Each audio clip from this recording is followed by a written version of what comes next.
Yeah. Okay, hello everyone. Welcome to the Goldsmith Centre. Thanks very much for coming. The first day of Clerkenwell, the conversations at Clerkenwell, and I'm delighted to Moroso and to speak with us here today. Architecture, also about their own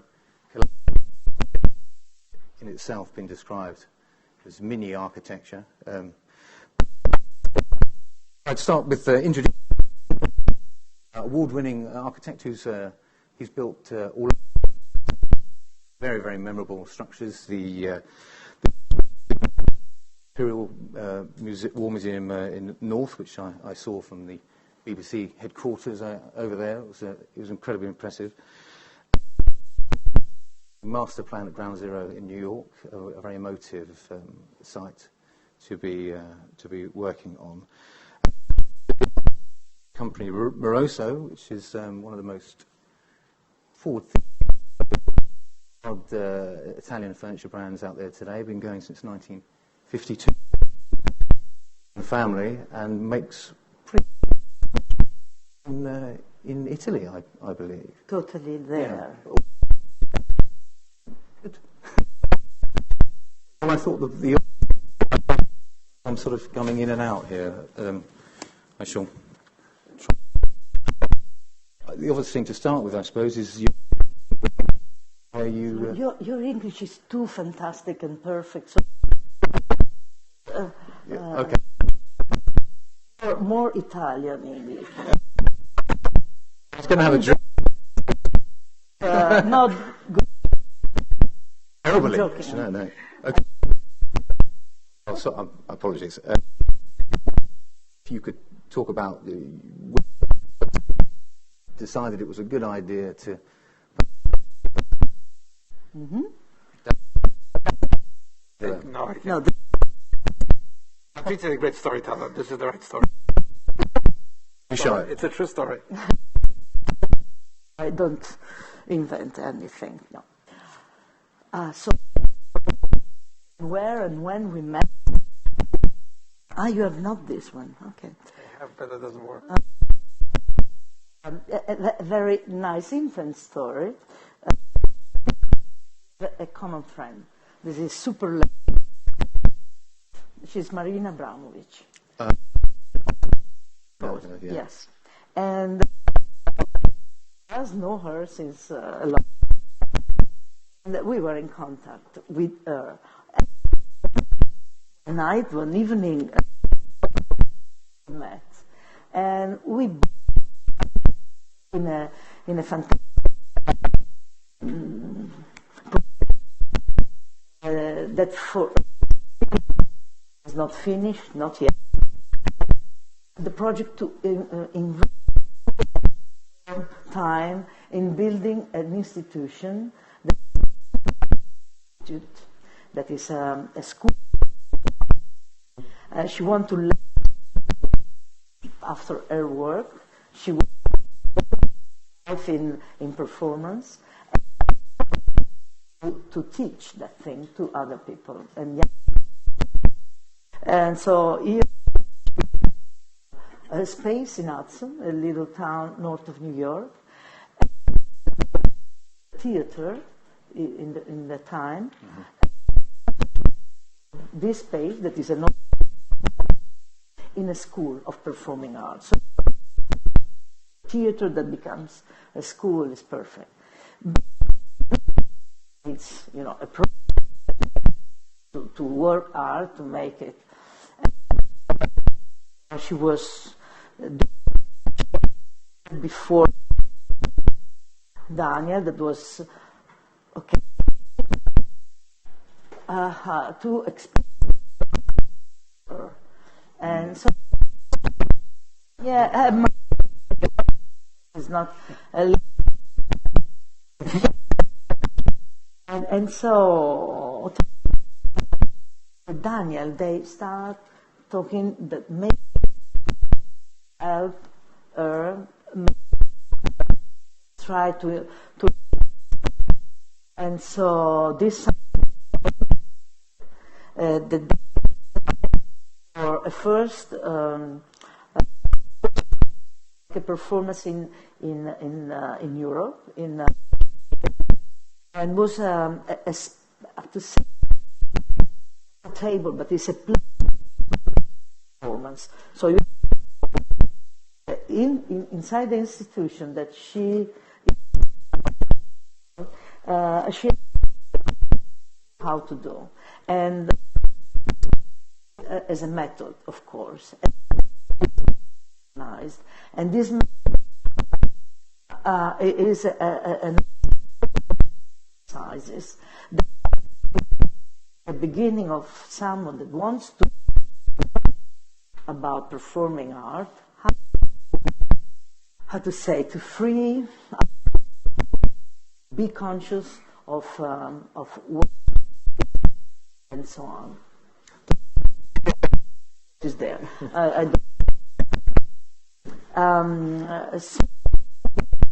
This is called counting rice. Yeah, to make chair, because it's an exercise 6-8 hours. Literally counting rice.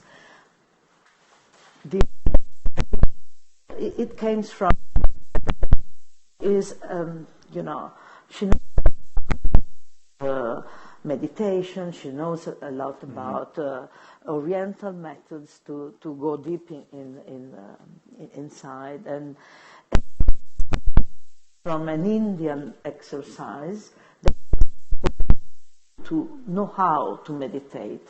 So all about meditation, right. And this is basic exercise.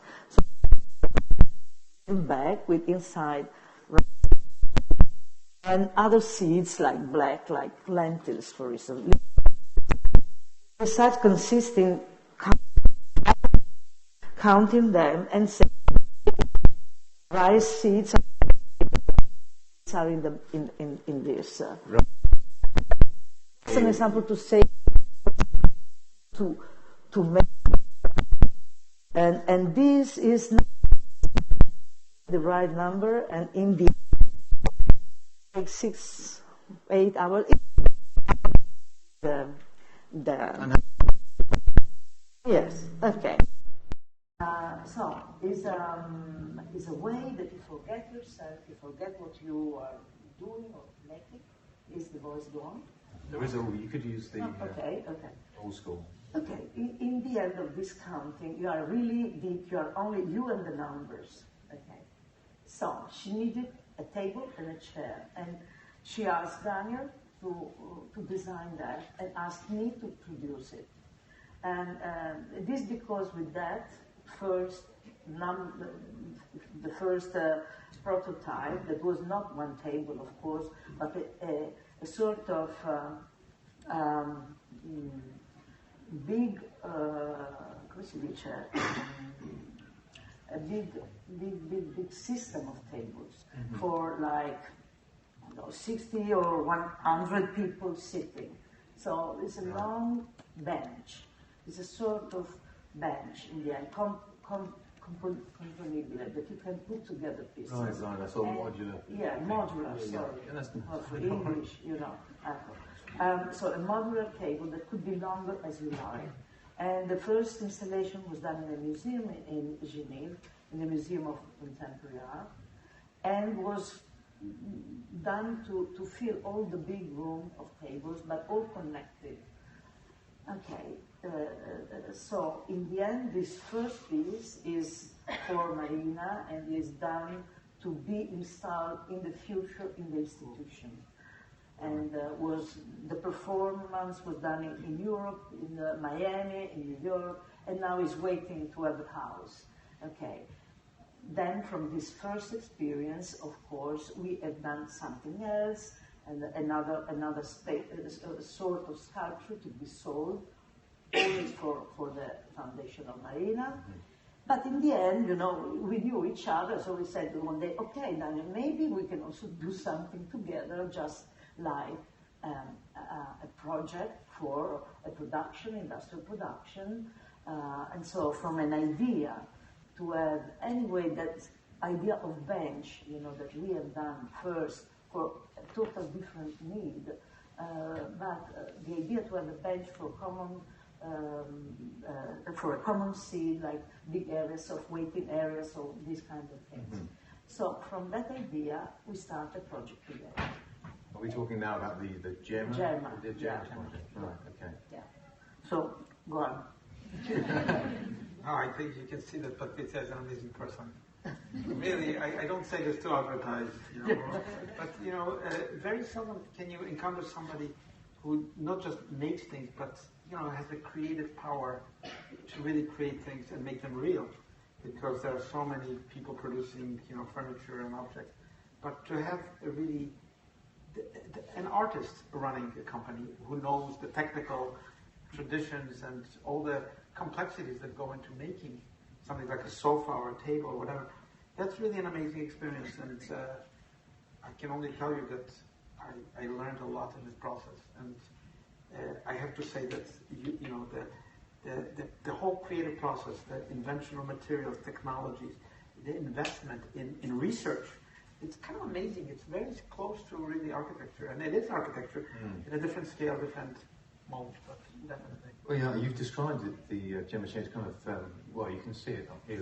It's a collection rather than one piece, but you have described it as mini architecture. And I wondered what you meant by that, and what you could explain a little bit further about what makes it architectural. Look, first of all, the biggest metaphor in the world is architecture. You look under architecture, you find architecture of the DNA, architecture of the political system, architecture of the economic system, architecture of strategy, the architecture of the human brain. It's the biggest, metaphor, because it's about building something and making something. And so, when I say architecture,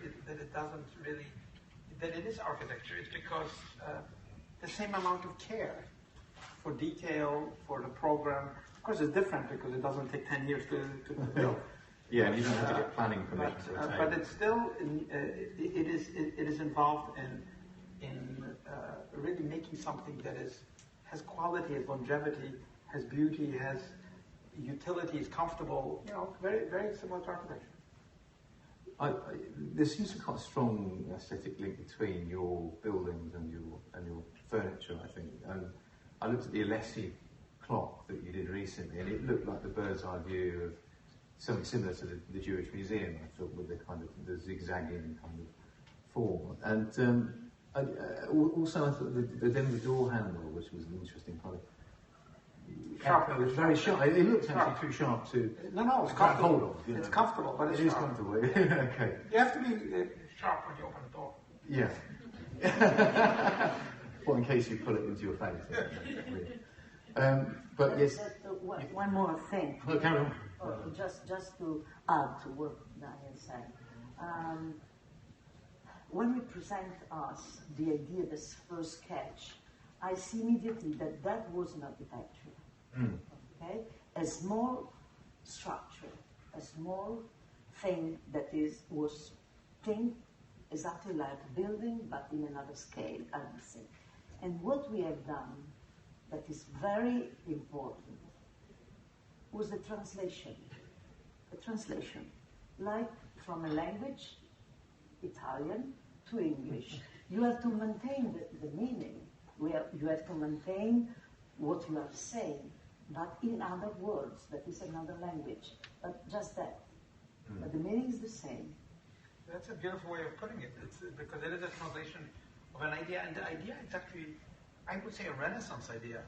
You look at the drawings of Leonardo da Vinci, which are in the Ambrosiana, the drawings of geometry, where he starts with a tetrahedron, the cube, and then goes into more complex geometric forms, ending up in a sphere. This is an amazing thing because it's all about faceting, it's all about geometry, about certain kind of symmetries, and really this is not a new idea. It's an idea that really is, you can see it in all the Renaissance work, how to interpret the world into this language, which is also geometric, mathematical, but also spiritual. So to work with Patrizia to make such a concept come alive as a comfortable chair, comfortable sofa that has those qualities, really is a challenge. And I didn't even know about the kind of materials and the kind of possibilities that exist in the world of Moroso that would allow us to create such a form that when you look at it from a distance, I thought, what?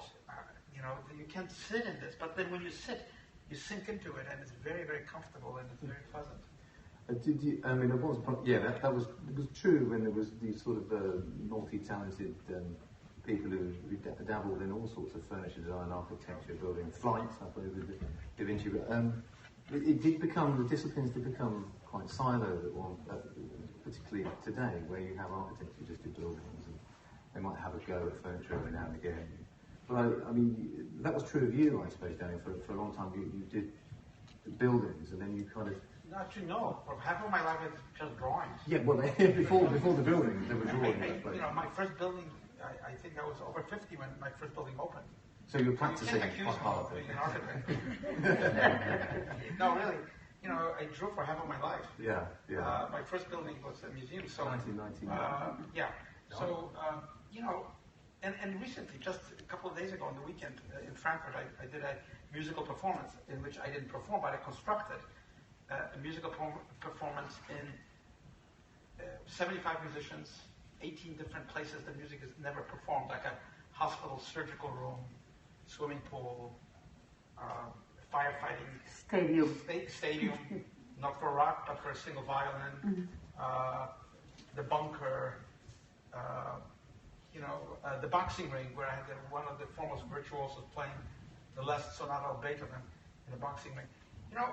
Architecture and art and the world around us is very rich, and the specialization, you're right, in the 20th century was very specialized. I think it's changing now. I think young people, my daughter's an artist and she does performance art, she does painting, she does all sorts of things that don't fit into any category, And what was your moment when you decided, actually, maybe I do want to design something that isn't a building?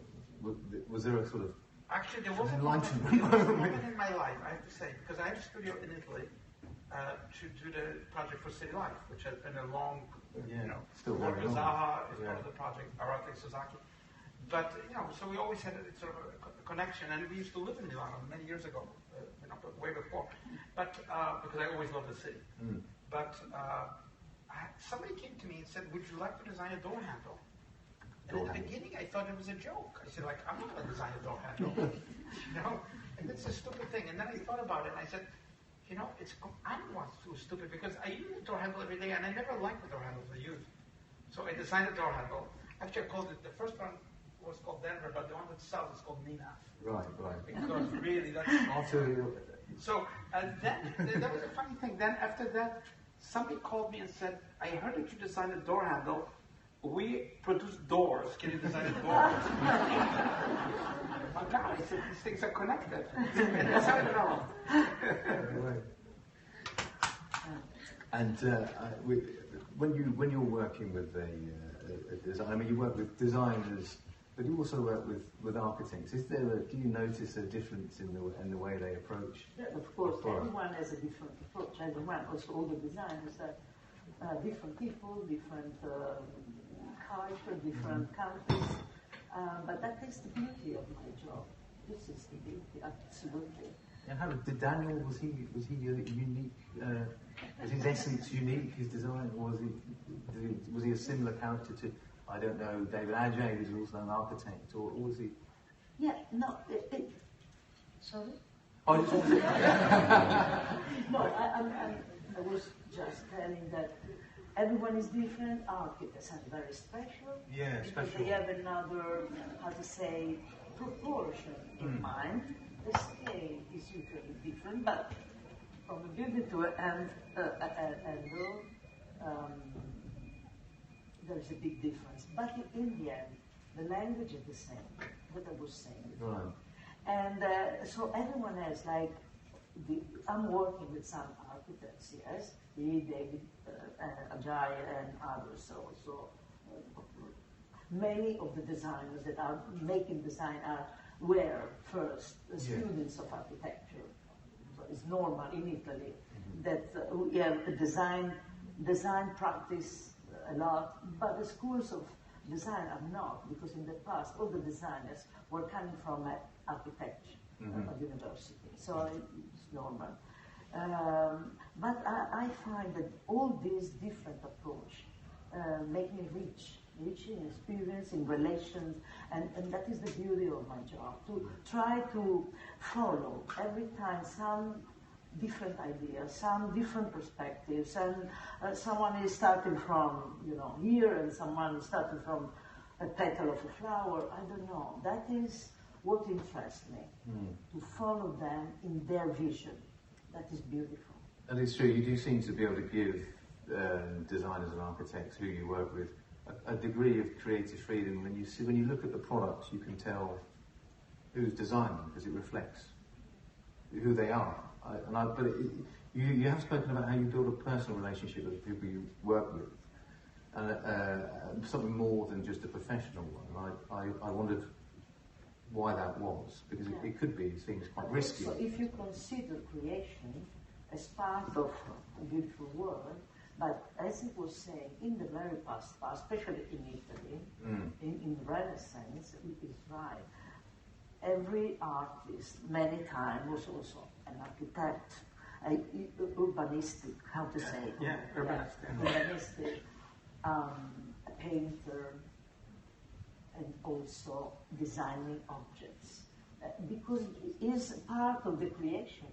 And I think that a vision of architecture that can come from an artist is very special.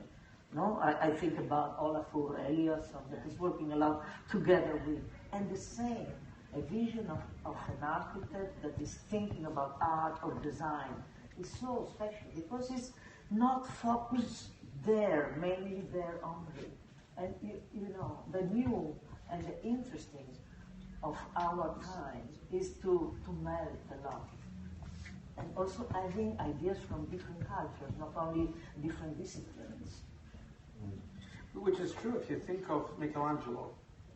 If he wasn't an artist, he probably would be considered one of the greatest poets of the time, if you read his poetry. He would be really, like, together with Dante, like one of the...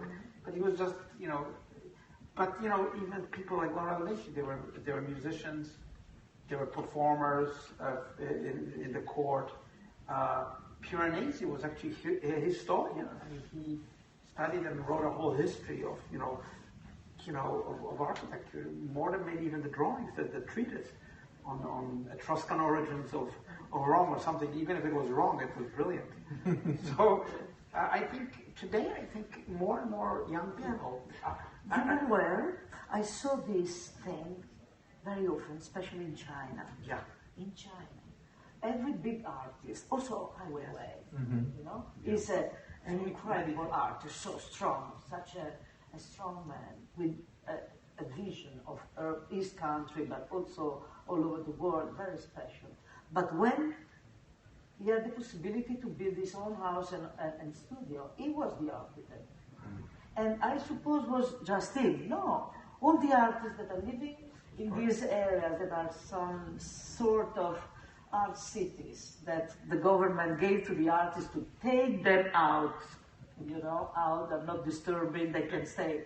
And the government gave the space, the land to the artists for free, and they are basically all the artists are also the architects of the studio, the houses, and these villages in the end are so beautiful. Really beautiful. But it's also true, even in very poor countries, if you go to the, did a project in Sao Paulo, if you go to see the favelas, how much ingenuity is, it's dangerous places, but how much ingenuity to be able to not just survive, but to create a home, to connect somehow illegal to the infrastructure, to water, to electricity, and to build a very high density city, almost just by yourself. I mean, that's kind of the work of genius. If you really think of those people, they don't have any means, they don't have anything, and yet they're able to create, in a very dangerous thing, something which has a kind of quality of people. So it's not just about wealth, it's about creativity. And you see this all over the world. In Africa, I saw it when I'm working in a project in Kenya. And it was incredible. I spoke to translators to to people who are nomadic people. And you can realize how rich humanity is and how wrong the Western world is to think that we're just the smartest or the best because, you know, we've dominated much of the world because of, you know, colonialism, imperialism. Then when you go to faraway places like in India and you're working in Nepal, you just told me, it's amazing what people can do and what you can learn.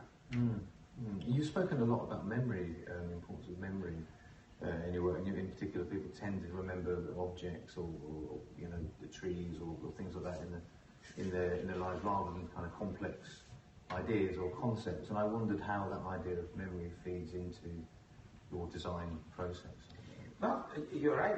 I think that memory is the ultimate dimension of design. I mean, it's not just the form and the object or building or whatever.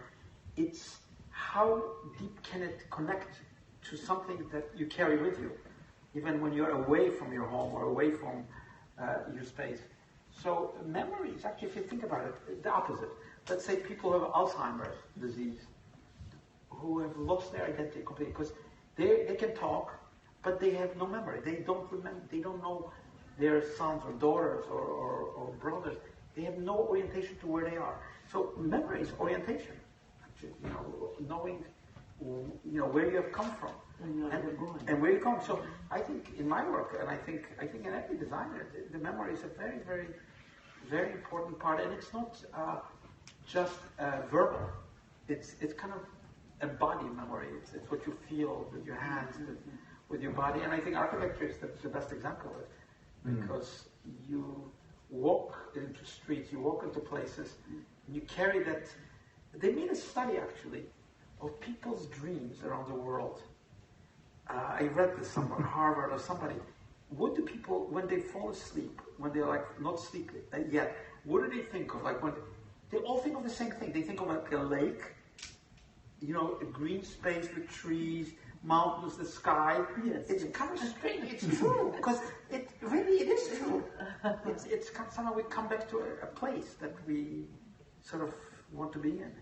So yeah, I think design without memory is very abstract. You know, it's just very.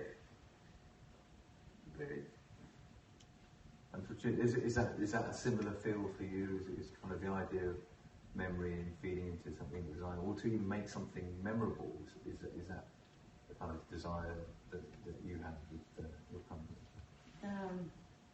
You know, of course, like you were saying, is a sort of archetype that stays inside us, and I'm trying to build an atmosphere or a sort of abstract space where you stay well, and because you have that sense of well-being in a space that is animated by objects that you know and that are part of your memory, your story, so every company, our company is like that. You are there, but you are all the memory and also you remember what happened. I remember when I was 2 years old, you know, playing under the table when my mother was sewing the sofas. For me, it's clear. It's part of my DNA. So my life then, of course, had an evolution. I could make many things, maybe, but in the end, what I've done is to follow this red line that was taking me again under the table and dreaming what I was looking at when I was 2 years old. Absolutely true. You know, my mother was a seamstress. She did women's undergarments. She had an old Singer sewing machine. This was in Poland. Yeah. And these big scissors and these fabrics that were cut. And then, you know, the sewing machine, and then kind of she would take measurements. And, you know, I think, now that you said it, I think some people say, why do you like sharp angles? That was one of my questions, actually. Yeah, it's the cut is the most important thing, you know. That's how I survived, because my mother was a seamstress, and she continued to do it in New York, in kind of sweatshops of New York. But that was a real craft and art to do that. And by the way, in Poland, she had a little store. After the war, there were survivors of the war. It was not even legal to have a store. You were considered an enemy of the state because it was communist. So to have a private, quote, business, and business was like one machine and one woman with a scissor, was considered kind of something against the state. Oh my God. And all I remember is always there was police in her little shop. I remember there was checking in uniform, checking. How much did this thing cost, and where did you get this, and where did you get this fabric? So, to me, the scissors, the fabrics, the body, sewing machine, the police in uniform, the small shop, that's probably my brain. Mm-hmm. Yeah, formed at a very young age. Yes. When you arrived in America, was there a sense of liberation? Well, you were one of the last boats over there. Absolutely. I arrived with other immigrants. Really, I was lucky because I arrived on one of the last boats, because later on planes became much cheaper than boats. Yeah. And the last time the boats were still cheaper than flying to New York. And, it's kind of like in the movies. It's not a fictitious memory. You are standing on the prow of the ship. Your mother woke me up with my sister like 4 o'clock in the morning. Said, "We're in New York. You got to stand up. You're going to see New York." And even as a kid, if you see pictures of New York, postcards, even in the movies, there's nothing to prepare you. Really, I have to tell you, for what it looks like for a small boy. Wow, I was not this small, 13 years old. You stand on that ship, and you lived in other places, and you just see that skyline. It looks kind of, from the water's perspective, like it's an impossible skyline. It's like it cannot have been built. It's a fata morgana. It's an illusion, but it's also. And by the way, that boat, and that's interesting. The boat was Holland America Line. It was called SS Constitution. Well, how amazing! I mean, what kind of coincidence is this? SS Constitution, and we passed by the Statue of Liberty. To me, it looked so big. When I remember it because it came really by. The Statue of Liberty is not very nice when you look at it from land. You've got to see it because that sculptor really understood how it was going to see from a boat that's kind of going like that, and you see the statue kind of turning, and then you go into one of those piers on Hudson River around now 30th Street or something like that, 34th, and you come out of the boat, and you have no language, you don't know anybody, you got on the move. Suitcases, and you go to the Bronx. It's kind of a feeling that is like I'm trying to think what I was thinking, but all I was thinking at that point was how amazing are these people. And nobody's spitting on us. Nobody's hitting us. Nobody's arresting us. We're in a free country. That's incredible. Yeah. So in the answer to the question, there must have been It was amazing. It must have been And we thought we were like we looked at Americans like they all came from some paradise. Like they're so lucky. They're walking on these streets. They're riding these cars. We thought it was like they were gods to us. Because we came from another world. 60s when? 1960s, 69. And those formative years you talked about earlier about the idea that the scissors and these harsh angles. So it has kind of, if you sort of, Freud would probably have a field day with that, looking at some of your buildings.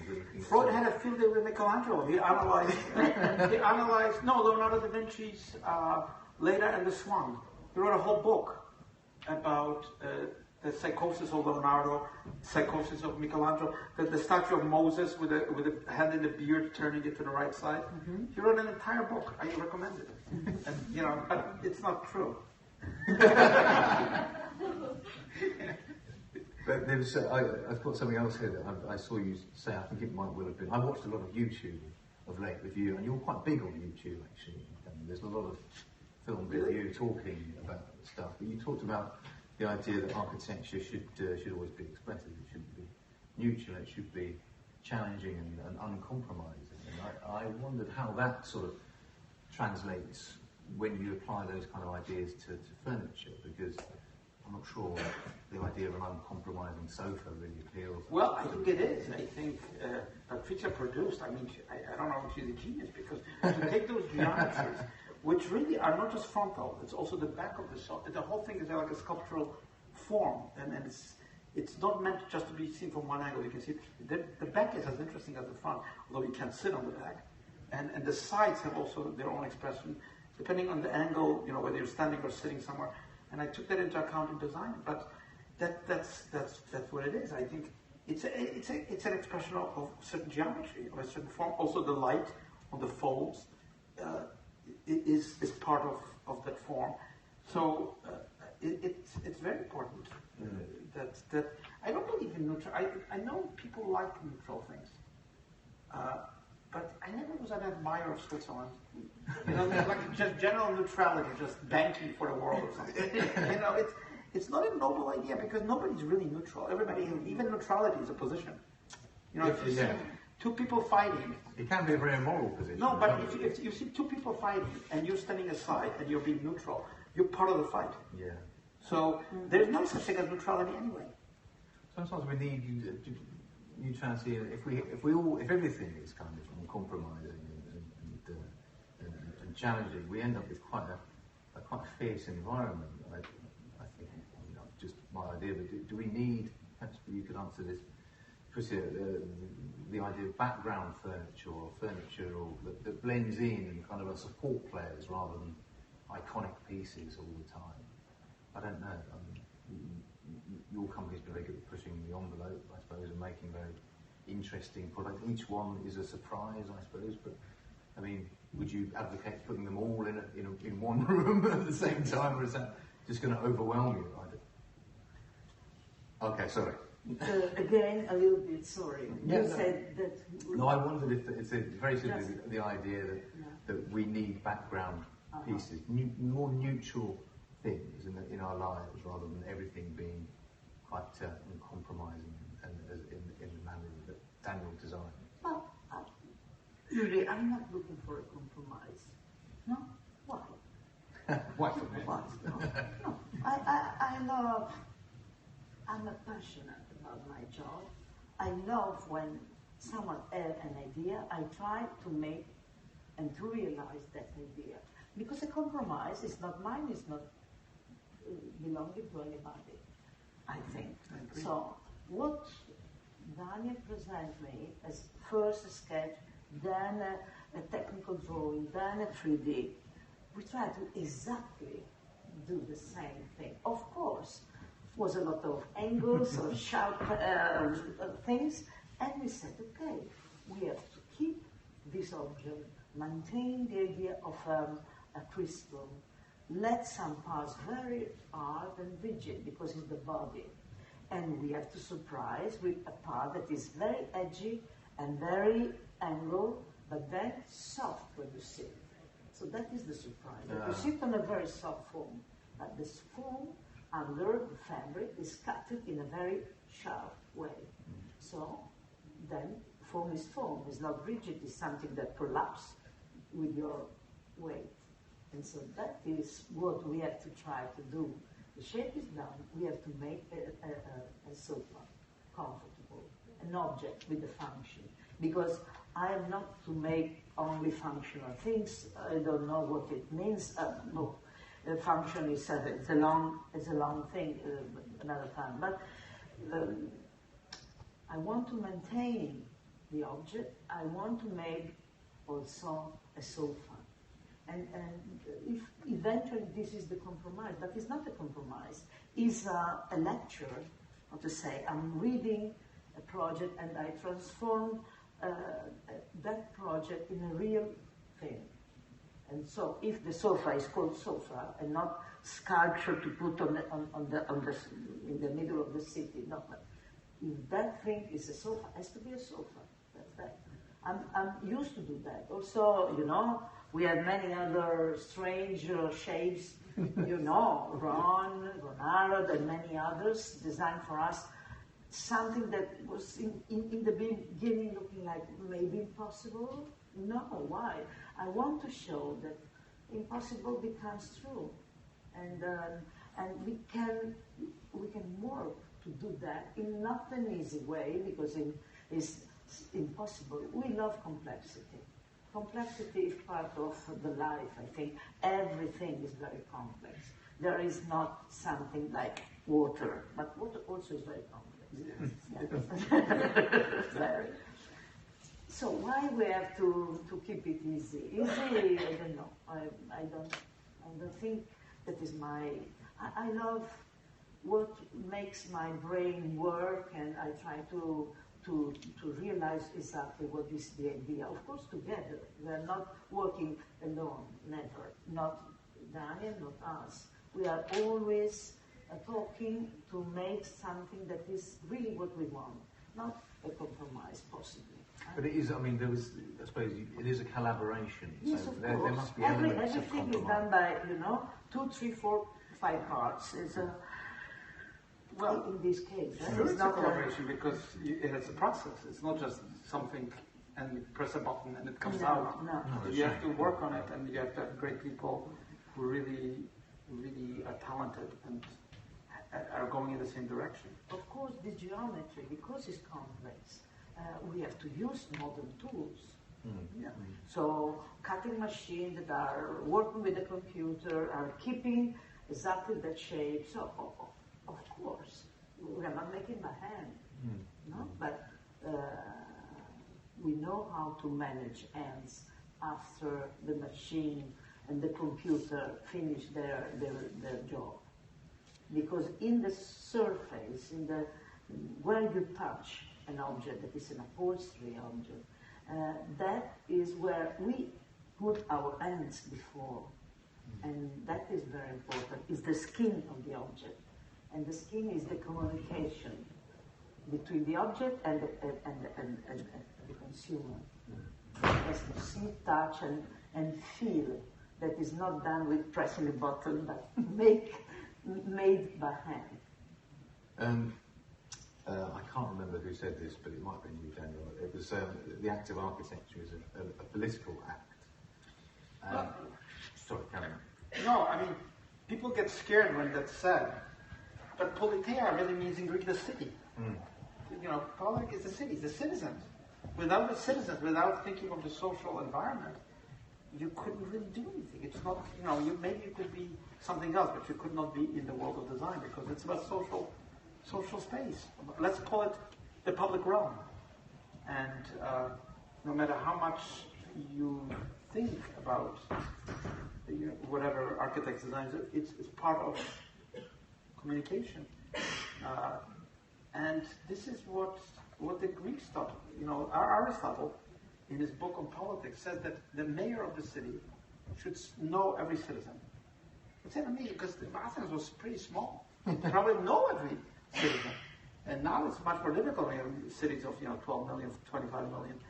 But we have technology. So I'm very optimistic about how people can participate fully in an open society, in design, in their environment. And is design still a way of, you still see it as a way of changing the world, or has the design moved on? Is it technology now that is going to be the main decider of how our lives are lived in the next 10, 15, 20 years?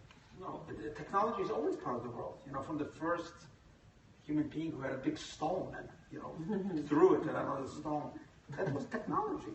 I'm working in Africa. It's the earliest technology. You can see the stones, sharpened to a point. So we have also a sharp tool with a point. It's different. It's a different technology, different tools, different mechanism. But it's always been part of human development, that humanity is developed together with the technology. It's not one or the other. It's always together. So we have to live together with the technology. It's not like if I understood your first thing, when you were asking us, and yes, you asked us if design is changing our world and life. Of course, yes, because design is part of a process of changing continuously or creating things that are layers and layers and layers, and then the history comes from all that layers, one upon the other. History is never one line. It's many layers. And then lines are going like that. And so design, of course, is changing. Our lives have changed. Here in Europe, more than other parts of the world for the moment, But of course, also designing, in the past, every tool is a part of a big change. Every new machine, the loom in the 18th century, end of the 18th century, the new loom that was called Jacquard, done by Monsieur Jacquard, was a big change in textile. And allowed for the first time to make, incredible whatever on the fabric. Designing everything there, flowers, butterflies, everything. Not before. So it was a big, big change. And everything that is a project, so is a design project. And, from 1 century more or less, we called it design, but also before was inventions and so on. So, of course, tools are helping us to change our lives, and so, just a sofa, why not? It's changing your life. If it's a beautiful place to relax and stay and be happy in your house, why not? That is something that I believe is true. Yeah. I don't know. Are we doing questions? Can anyone tell me if we're doing questions? I don't quite know. Well, is anyone out there? I wondered if anyone wanted to ask either, because I've run out of questions, but I'm sure there's enough of you here to ask questions. Anyone? A little bit controversial question. Yeah, no, go for it. Dzień dobry, I'm Polish. And I have seen a couple of projects on the I'll try and get it going again, hang on. And I haven't seen one of your projects there, which is Zlota 44. What do you think? What is your personal feeling about this project? Are you happy with this project? I love the project. It's built in a city that I know very well. I knew it from my childhood because it's next to the most evil building in Poland. It's the Palace of Culture that Stalin built to oppress Poland. It's a symbol of oppression. And it's the whole area in which the Palace of Culture stands is as big as all of Krakow. All of Krakow can fit into the area in which it is standing. So when I had a chance to win a competition to build a residential tower right across the street, Zlota. Yeah, Zlota. Yeah. Wow, that was fantastic because I know the city so well. My mother came from Warsaw. Actually, she lived about 5 minutes from where the building is standing on Ulica Twarda, just around the corner. So, which was all Jewish neighborhood. So, to do a residential tower, and the form of the tower is complex, not by some conceit of architecture, but there's a law that a building cannot put shadows on a lower building. There's a quantity. Every window has to have a certain amount of light. There are low buildings built in the Soviet, in the communist times, down below. So you have to kind of shape the form so it doesn't throw shadows, and that's how it's shaped in this torque-like way. But it's also a just affirmation of life in the center of the city, because there are banks which are tall, there are hotels which are tall, but nobody lives in the center of town. It's this kind of symbolic. No, it was a symbolic Stalin, idea of a void. So I'm really happy that the building went through a lot of problems because there was a financial collapse in 2008. The developer went bankrupt. It was taken over by another company. So anyway, I'm so happy that I think people are going to be moving into that building in a couple of months. And I've been there, and it's Warsaw is a beautiful city, even though it was rebuilt after the war. But it's a city that I love, and what a great thing to do something just for everyday life. People living, in a beautiful city. Hi, thanks very much, both of you, for a really fascinating conversation. I was really interested to hear you mention the project you've done for Arte Opel with music and the city, and with your saying at the beginning of the conversation about architecture often being a metaphor, and the idea of music as frozen architecture. And I wondered whether you might say a little bit more about that project and what guided your thinking, and in what ways you thought of music and sound as a kind of architecture. First of all, I'm going to tell you that, a large part of my life, till I was about 17, 18, I was a virtuoso musician. I was not an architect. This is the accordion, isn't it? On the accordion. Where, actually, virtuosity has come back. Angelotti has just recorded Goldberg variations on that accordion. They're great. I mean, composers, serious composers that are composing, because it's usually associated with gypsies or with poor people or with beggars. So, anyway, I played it for some historical reasons. When I was asked by Frankfurt Alta Oper, which is like, you know, the music institution of Frankfurt, what would I like to do in music? My thought was, let's release the music out of its traditional spaces. Let's put the music, and they gave me the right to actually choose the music and the performances. Let's put it where it belongs. Let's put in music about illness in the surgery room of the hospital. Let's put music about pain in the bunker. Let's put the Requiem of Mozart, not in a church, but in an industrial factory where people work.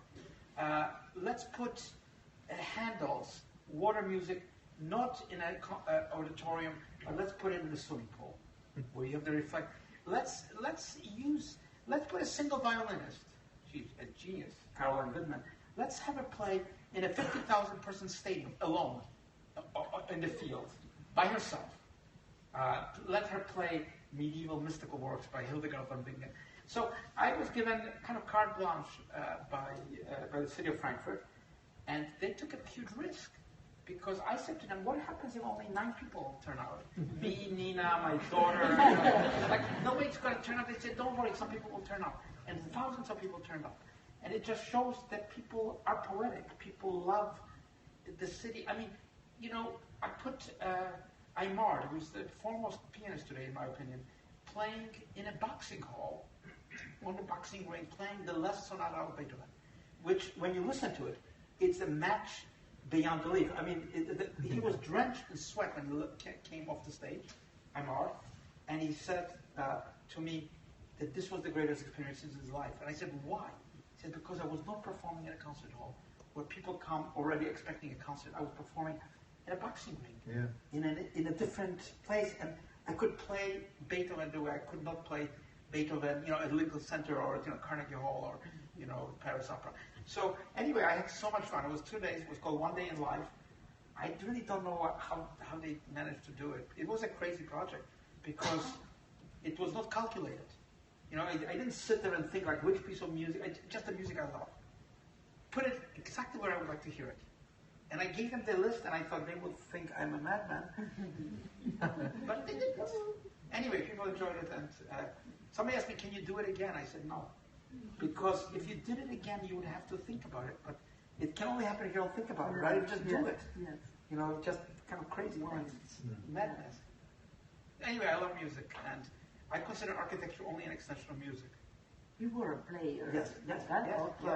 No, which instrument? On the accordion, the bandion. And I just so you don't laugh, I won. There were hundreds of competitors together with Itzhak Perlmutter, you know, the violinist. I won the same prize together with him. Daniel Barenboim won it the year before me, and Pinchas Zuckerman won it the year after. So it was not like, you know, and Isaac Stern, who was the head of the jury, said, I was the only person they gave this award to not become famous in music. Sorry. Do you still play? Not played. No, I don't play. I played in architecture. Yeah. But this background very important. Yeah, right. Very important. Music for an architect is to know the rhythm, to know the harmony, to know many things. Yeah. And it's very important to be a musician also. Yeah.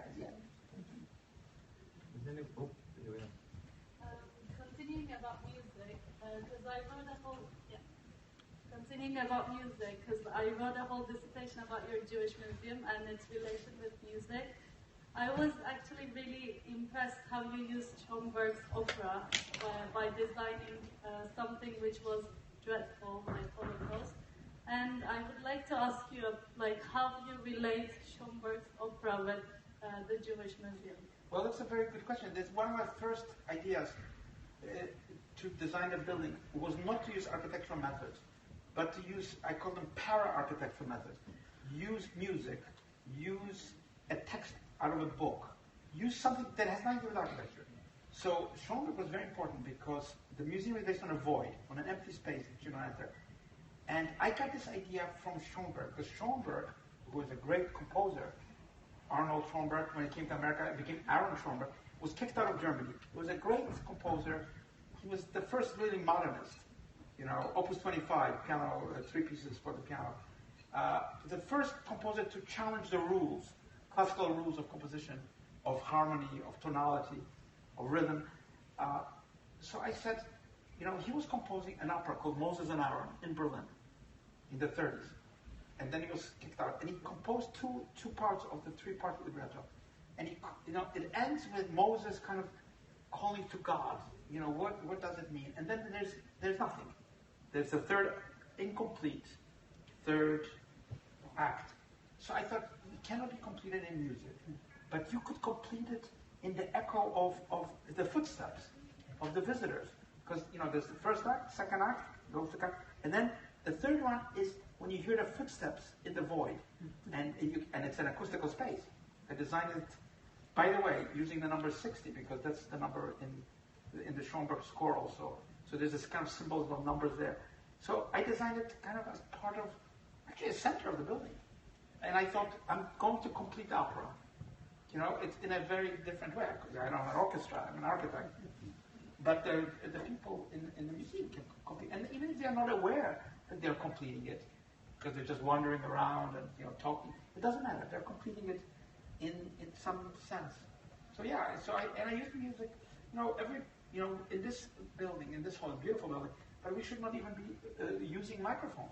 It should be an acoustical space where we could. So acoustics to me is number one before the eye, because first of all, the sense of balance is ears. It's not eyes. So we underestimate. Most architects think of the visual world. You have to hear something, hear the world. And by the way, Beethoven, in his last writing, said that there's just one sound in the world. It's a very mysterious. There is one note in the world.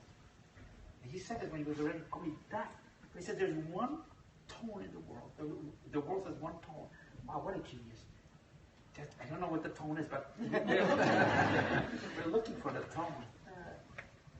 A long research. Yeah, a long research. I would like that. Is anyone else out there with a... Hello, my name is Anastasia. Hang on to the microphone. Hello, my name is Anastasia. I'm a student studying into architecture. So I would like to ask you, you just mentioned about acoustics, but how would you actually say, okay, you mentioned about acoustics first of all, and what would be your inspirations at the same time when you have a space to design? Well, I think everybody has to design themselves. I don't think there is a manual of design. I mean, Vitruvius gives you a manual of design, and what to do. Of course, you have to know the techniques, as you said before, how to weave or how to make these things, because but you would know how to do it, and you're expert. But at the end, it has to come from your soul. It's come from your heart. You have, even if other people think it's crazy, or if they think you're stupid, or you don't know how to design, or that it's a failure, you still have to do what you believe in a kind of a deep way. And I don't know where, it just has to be individual. It's somewhere, it's an art. I mean, it's a public art, but it's an art. I mean, making a chair, so to me, it's a high art. Because you have it at home, or wherever, and you're looking at it. And by the way, I was thinking when you were talking about the chair, the history of the chair, because one of the first things I started thinking, where does the chair come from? We take it for granted. But actually, it comes from Egypt, from the pharaohs. Because they were the first ones to sit on a thing up high where everybody was not. So in the Western canon, the chair, which we take like, okay, it's a regular secular thing. If you think about it, it was a very odd position to be in, to sit. You had to be like the king of the world, of the cosmos, not of the world, the cosmic space, of the pharaoh, son of the god. God himself.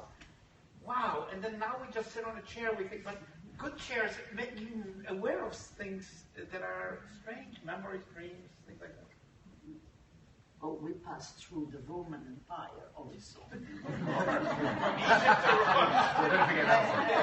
Rome. No, because Rome was a little bit different. It was very human.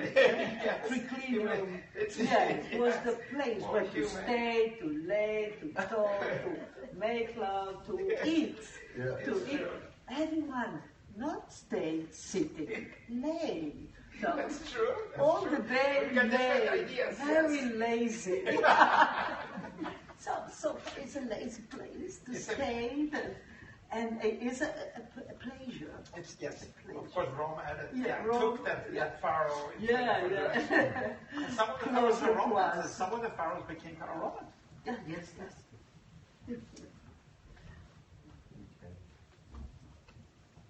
I think that's it. That's the end. Yeah, no more hands going up. So thanks so much to our speakers. Fantastic, really fascinating stuff. And yes, I hope you all enjoyed it. Patrizia and Daniel, thank you. Thank you.